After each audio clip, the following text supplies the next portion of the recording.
explicação que Paulo dá para remir o tempo, irmãos, é porque os dias são maus. Escutem, se os dias eram maus naquele então, quando Paulo escreveu isso, imagina se Paulo visse a situação na qual estamos hoje, hein? Afinal, o que é que se pode fazer para salvar a família? E eu ouvi essa pergunta outro dia, visitando alguém, e eu disse para a pessoa, o que você pode fazer? Pratique o que você tem aprendido na igreja. Porque eu logo descobri, fazendo algumas perguntas e observando o ambiente, eu descobri que nada do que é dito aqui está sendo praticado em casa. Ou seja, para mim, irmãos, ficou claro que muita coisa que a gente fala aqui, as pessoas ouvem e depois quando levantam, deixa aí no banco e vai embora, deixa aí a informação. E saem, a vida continua como antes. Eu me pergunto, para que você veio aqui então?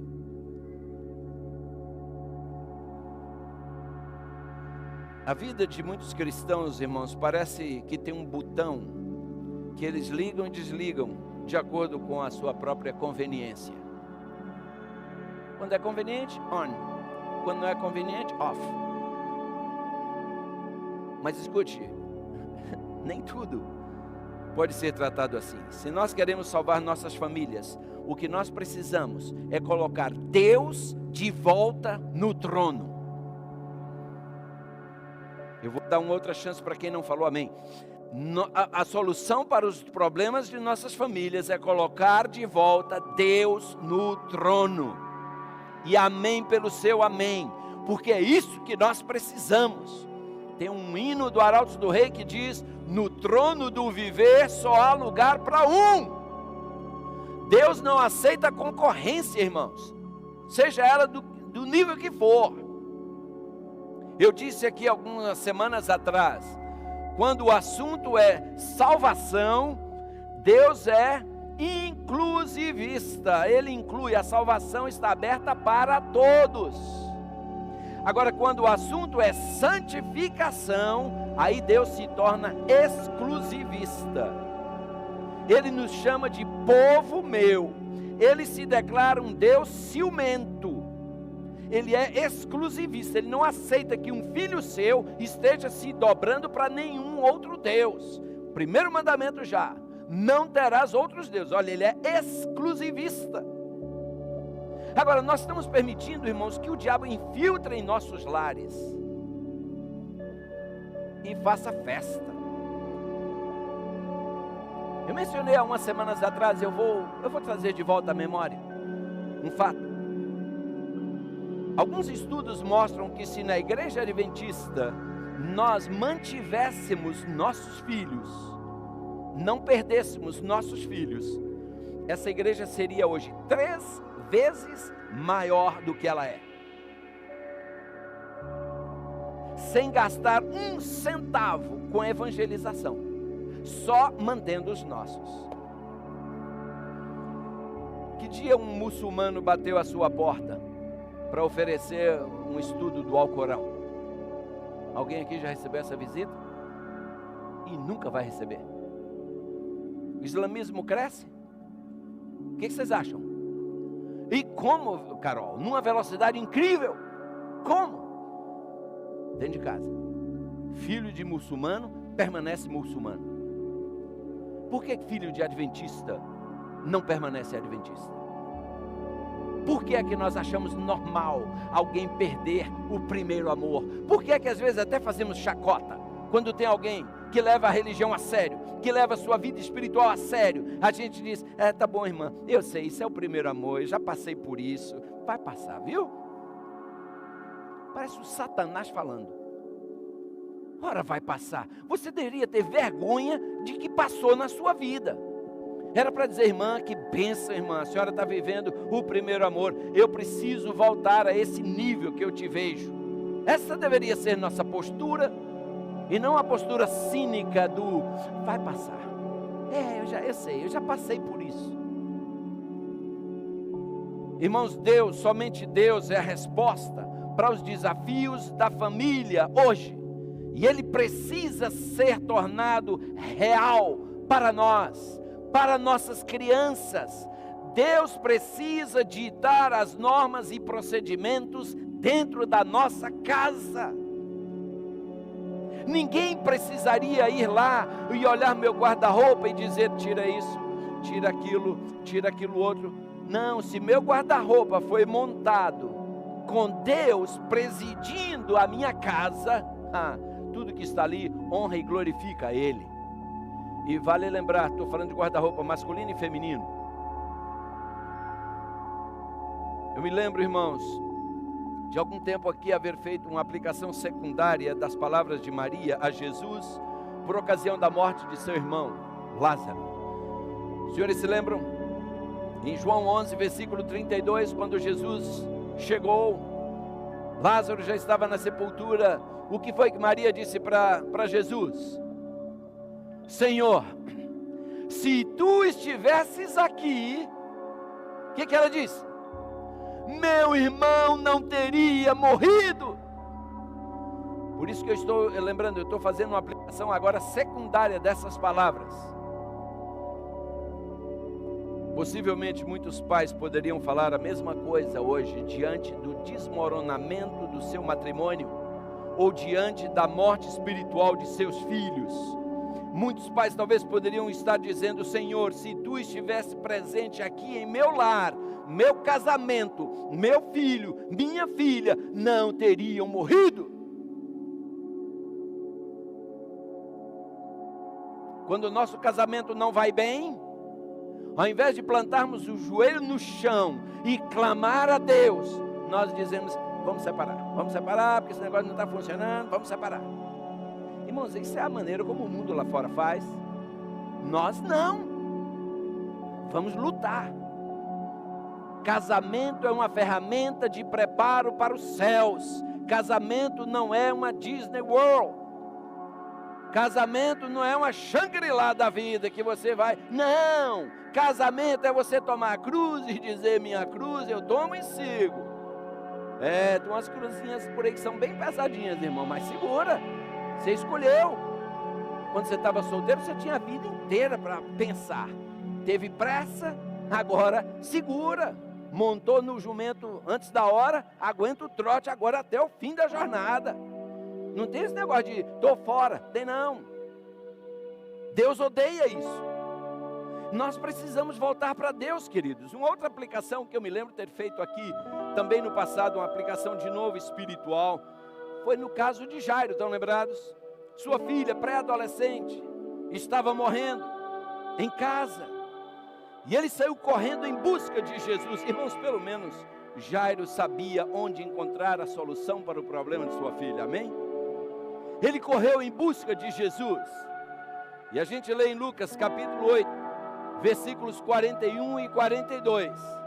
O texto sagrado nos diz: eis que veio um homem chamado Jairo, que era chefe da sinagoga, e prostrando-se aos pés de Jesus, lhe suplicou que chegasse até sua casa, pois tinha uma filha única, de uns 12 anos, que estava à morte.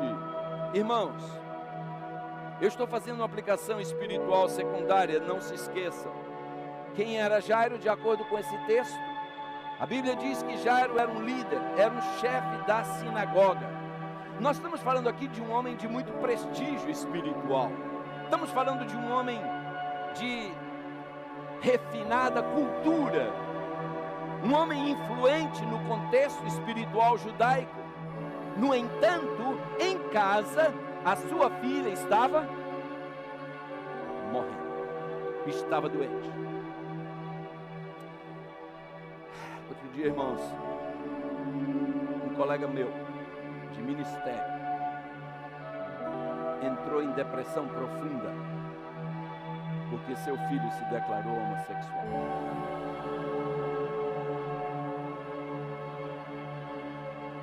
Não passou muito, um outro colega cujo filho foi para um outro país teve semelhante desapontamento. Sabe, é possível você ser um líder na igreja, seus filhos estarem em casa e morrer. É possível você ser um exponencial da pregação e sua esposa estar em casa.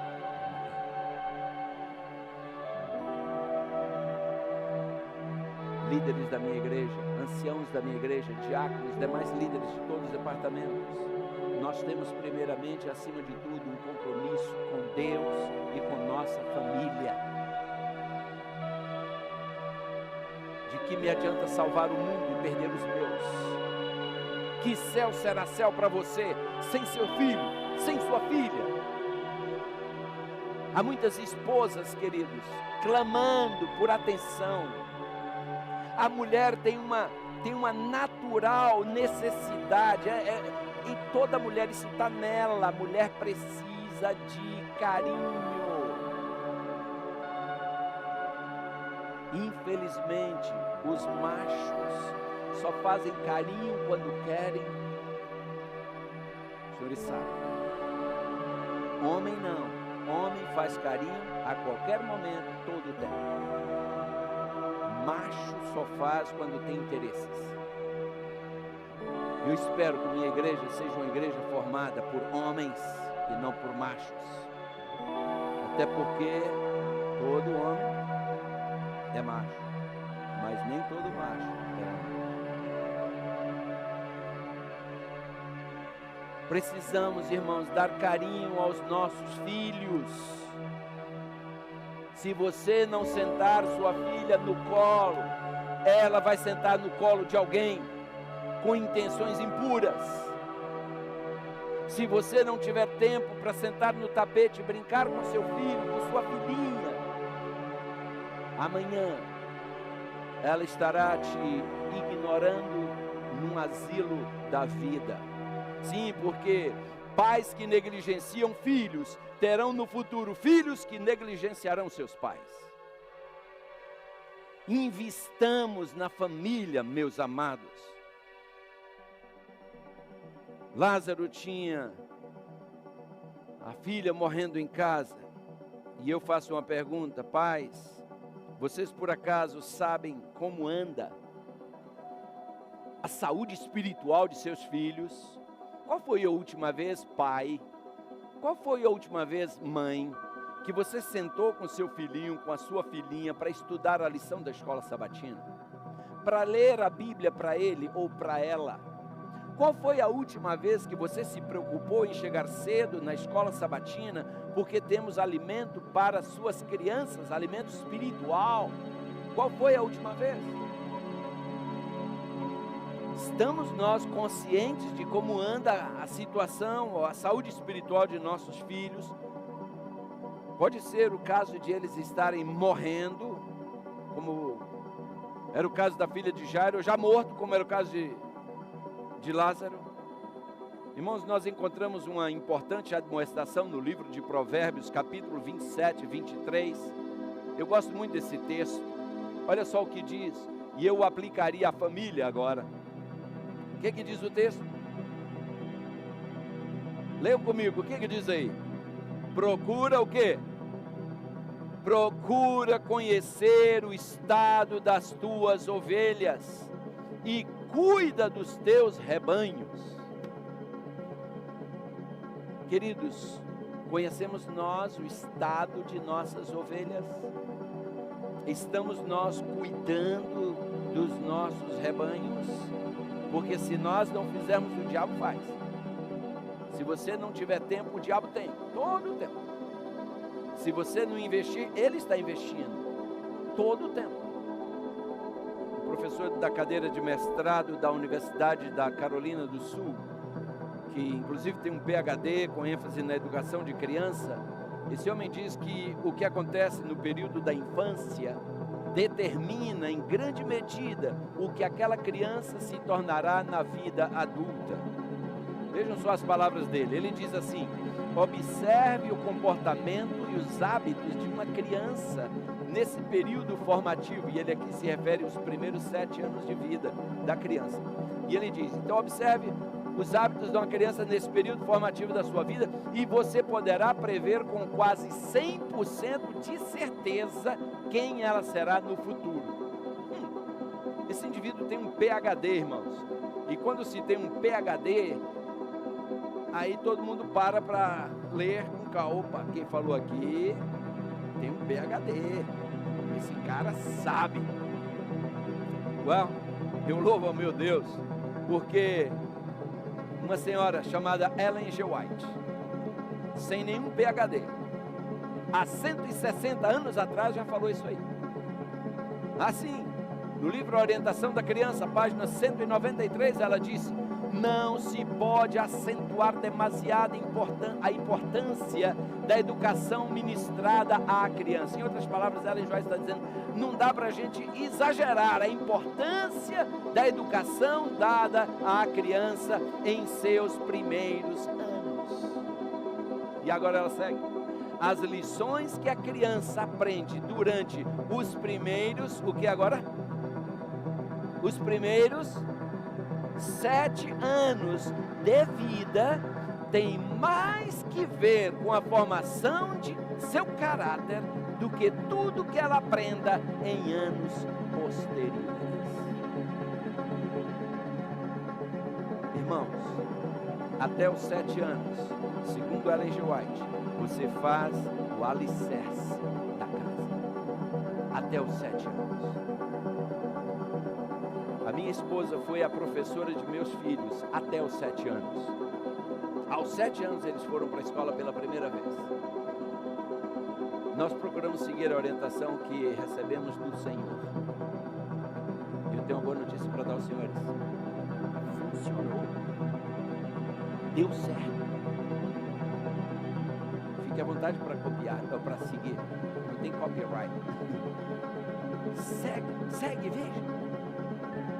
Irmãos, eu quero dizer aos senhores, a gente andou no fio da navalha, financeiramente falando, irmãos. Mas valeu a pena. Valeu a pena. Um investimento que nós vamos levar conosco para a eternidade. E louvado seja Deus por isso. Não seria por isso, irmãos, que Salomão manda a gente instruir a criança no caminho que deve andar. Escute. Não admita que sua criança te desrespeite. Não admita. Ensine sua criança bons modos. Ensine sua criança a ser honesta. Ensine tudo de bom que você tiver que ensinar nesses primeiros 7 anos. E aí você começará a observar os resultados na vida, já dentro de casa. Dê a seus filhos atribuições dentro de casa. Se seu filho já tem idade suficiente para carregar um prato, não leve o prato dele ou dela da mesa para a pia. Mande ela levar. Ele leva seu prato e põe lá na pia. A hora que ele aprender, já consegue carregar um prato, leve seu prato a partir de hoje. Sujou, limpa. Limpa. Pequenininha, mas ela nem sabe limpar. Manda limpar, depois você vem e limpa direito, mas ela tem que aprender que quem suja tem a obrigação de limpar. Estragou, conserta. Acendeu, apaga. Ah, meu irmão, nunca fui atrás de filho meu apagando luz dentro de casa. Não, se ficar aceso, eu desconto da sua mesada. Deixou a luz acesa, desconto da sua mesada, sem problema. Fácil de resolver. Eu sei, queridos, não é muito fácil isso não. Mas se nós quisermos ter filhos para morar com eles nos céus, terá que ser assim. Irmãos, nossas considerações nessa manhã estariam incompletas se nós não lêssemos ou não voltássemos nossa atenção novamente para Efésios 5. Sabe por quê? Nesse capítulo aí, Paulo nos mostra como introduzir o céu em nossos lares. Capítulo 5 e também capítulo 6. E eu sei que todos nós queremos isso. Em Efésios 5, Paulo coloca as coisas em sua devida perspectiva no que respeita à família, no que respeita ao lar. Eu achei interessante Spurgeon. Spurgeon disse o seguinte: quando um lar é governado pela palavra de Deus, podemos convidar os anjos para estar conosco, seguros de que eles não se sentirão fora do seu ambiente. Achei legal isso. Não é uma bênção? Um poeta chamado William Cowper disse o seguinte: o lar é a maior bênção do paraíso que sobreviveu à queda. Uau! Lamentavelmente, porém, irmãos, em muitos casos, nada poderia estar mais longe da realidade do ideal proposto por Deus para a família, infelizmente. Em Efésios 5,18, no final do verso, Paulo diz: enchei-vos do Espírito. Queridos, na vida espiritual só existem duas forças motrizes. Na vida espiritual só existem duas forças que nos empurram. Uma delas, a Bíblia chama de natureza carnal. Uma delas é a carne, uma força motriz. A outra é o Espírito. Você e eu só somos guiados por uma ou outra dessas duas naturezas, ou a carnal ou a espiritual. E nós estamos todo o tempo alimentando uma ou outra. Vocês entendem por que é que algumas igrejas hoje precisam ter bateria, precisam ter ali uma fumacinha de gelo seco, precisam ter o púlpito já virou palco, a plataforma virou stage, né? Enfim, por que, irmãos? Porque os jovens passam a semana inteira alimentando a natureza carnal. Quando eles chegam na igreja, as brilhantes ideias de algumas igrejas disseram: para a gente manter os jovens aqui, para eles continuarem vindo, vamos continuar alimentando a natureza carnal através do nosso louvor. O louvor é mais sentimental do que racional, e Paulo nos diz que devemos apresentar a Deus um culto racional. A emoção tem seu lugar? Tem, mas a prevalecência é a razão. Aí fazem aqui, irmãos, um show para o jovem que entrar e dizer: oh, que legal, olha aqui, o que eu tenho a semana inteira agora tem aqui também. Irmãos, eu cresci sem isso. Fernando, eu tenho certeza que você cresceu sem isso. Eu tenho certeza que Esté cresceu sem isso. Nem vou falar a você não, Bárbara, para o pessoal não pensar que você é do meu tempo, mas você cresceu sem isso, né, Bárbara? E sobreviveu. Numa boa. Irmãos, o que foi que mudou? Porque o meu Deus é o mesmo ontem. Entendem? Isso aí é cafona. Cafona é... Não, deixa eu segurar a natureza carnal, irmãos. Escutem, amados. O louvor não é para agradar a galera. Eu mencionei que uma vez um jovem numa outra igreja que eu fui pastor, num outro estado aí, disse para mim: eu estou indo na igreja tal, porque lá o louvor agrada a galera. Eu falei: fica lá, meu filho, porque na minha igreja nem tem galera. Entende? Fica lá. Se você não gostar de galera, fica lá, que aqui nem lugar tem para galera. E louvor não é para agradar a galera, não. Louvor nosso não é um tipo de louvor para agradar homens, é para agradar a Deus. Nosso louvor é cristocêntrico, não é antropocêntrico. Agora, todo mundo que estiver aqui alinhado com Deus, cuja natureza espiritual estiver cheia, como Paulo diz, enchei-vos do Espírito, quem chegar aqui cheio do Espírito, vai louvar, vai amar tudo o que acontece. Agora, se você não está gostando, o problema não está com o louvor, não está com a igreja, está com você. Se conserte. Pare diante do espelho da verdade e conserte a sua vida. Gálatas 5,17, irmãos, Paulo ali fala dessas duas naturezas competindo entre si. Ele diz: a carne cobiça contra o espírito contra a carne, e essas opõem-se um ao outro, para que não façais o que quereis. Há uma guerra aqui dentro, de todos nós. Se você ler Romanos 7, você vê Paulo mostrando ali a sua luta. Paulo diz: gente, o bem que eu quero fazer eu não consigo, o mal que eu não quero eu consigo, eu acabo fazendo. Miserável homem que eu sou, ele fala no verso 20. E essa é a luta. Romanos capítulo 8, irmãos, versículos 6 a 9. Eu apreciaria se você puder ler comigo. Veja só o que diz Romanos 8, versículo 6 até o versículo 9. São 3 versos apenas. Olha só o que diz o texto sagrado. Aqui na minha Bíblia diz assim, Romanos 8, versículo 6 a 9. Porque a inclinação da carne é o que, irmãos? Eu vou esperar todos acharem, eu gosto de ouvir o barulho das páginas passando, amém? Romanos 8, versículo 6. Porque a inclinação da carne é o quê? O que diz aí agora? É a morte, é morte. Mas a inclinação do Espírito é o quê? Oh, boy! Verso 7. Porque a inclinação da carne, olha, irmãos, olha para isso, irmãos. A inclinação da carne agora diz que é o quê? Boy, como é que você pode trazer coisa aqui para dentro que é inimizade contra Deus?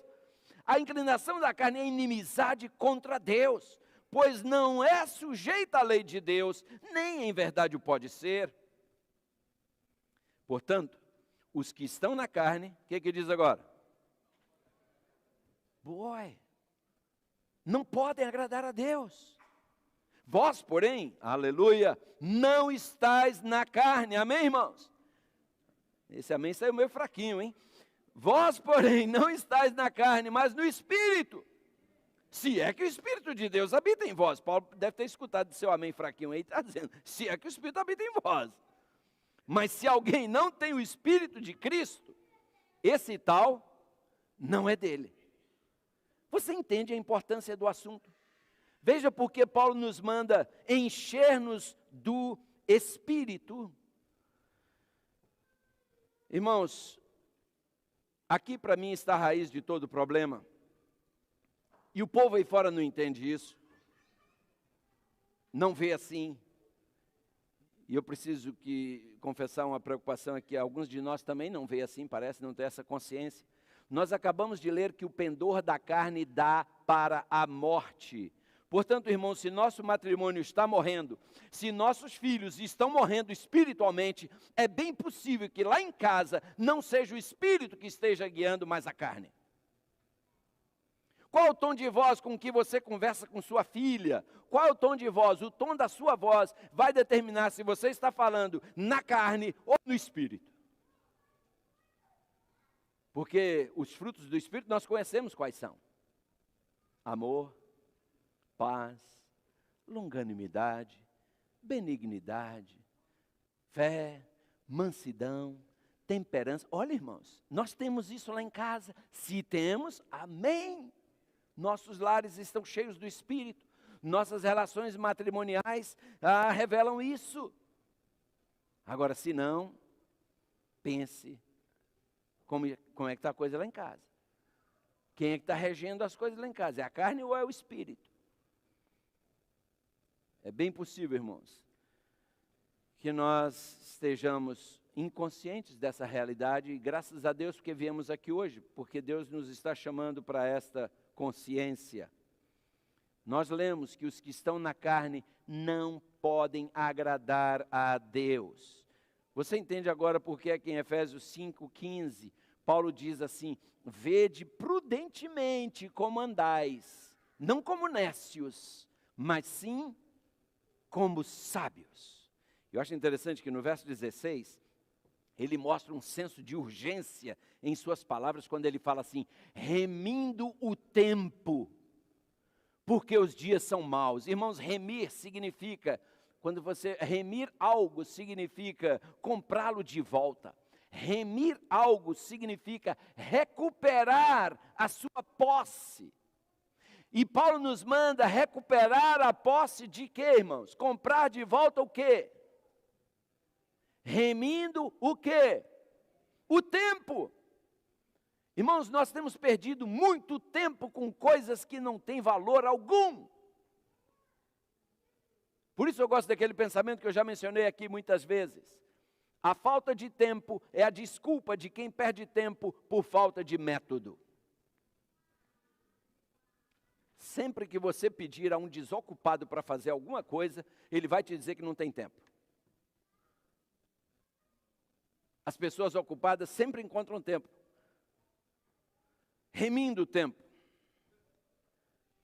Só Deus sabe, irmãos, quanto tempo cada um de nós tem nessa terra para tomar decisões que impactarão a eternidade.